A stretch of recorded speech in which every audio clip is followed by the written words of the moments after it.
We live in a world that spends a lot of time trying to impress others.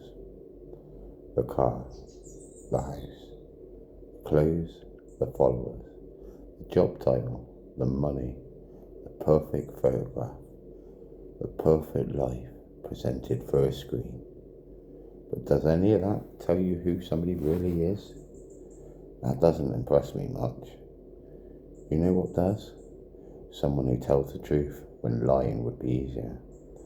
Someone who admits, I got that wrong. Someone who sits beside a person everyone else walks past. Someone that's changed and the courage to question their own beliefs instead of only questioning everybody else's. Someone who chooses peace when anger would get more attention. That impresses me, because being real isn't about being perfect.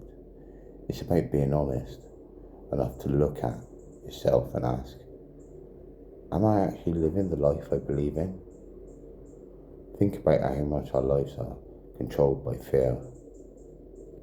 Fear of being laughed at, fear of losing friends, fear of upsetting family, fear of changing jobs, fear of leaving something that makes us miserable, fear of admitting we don't know, fear of standing alone, fear of saying, I don't think this is right anymore.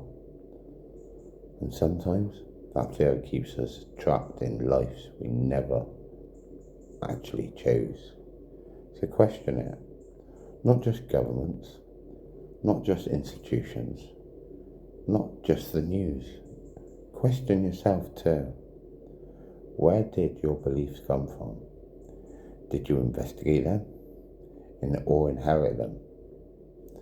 Do you dislike somebody because of something they have actually done, or because somebody taught you to dislike people like them?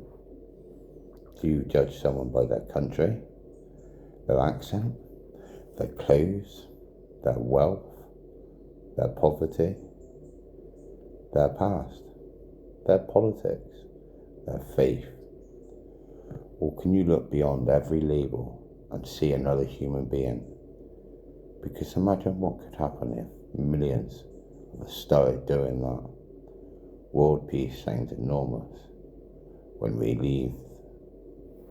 leave it to a president, a government, or an organisation. But peace doesn't begin around a giant negotiation table. It begins much closer to home. It begins when two neighbours speak, when somebody listens instead of immediately fighting back, when a parent admits they were wrong, when friends forgive, when strangers help each other. We disagree without turning each other into enemies. You don't have to fix the whole world today. Fix one piece of it. Maybe the phone call you've been afraid of making. Apologise if you owe somebody an apology. Say I love you while they're still here to hear it. Walk away from something that destroys you. Start the things you've spent years saying, I'll start tomorrow. Talk to somebody who you normally wouldn't. Listen to somebody whose life looks nothing like yours. And if you change your mind about something, say so. Changing your mind after learning something new isn't weakness, it's growth. Maybe that's one thing the biggest changes humanity needs.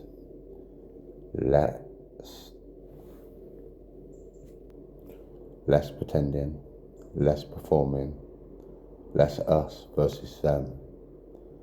More listening, more questioning, more courage, more truth, more humanity. Because underneath the money, the uniform, the borders, the religion, the politics,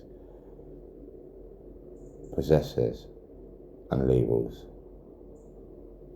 that's a human heartbeat. Mine, yours, the stranger walking past you. the person on the other side of the world you've never met. Different stories, different lives, one human heartbeat. So don't spend your whole life trying to impress the world. Live truthfully, love fiercely, question respectfully, change curiosity, and leave people better than you found them.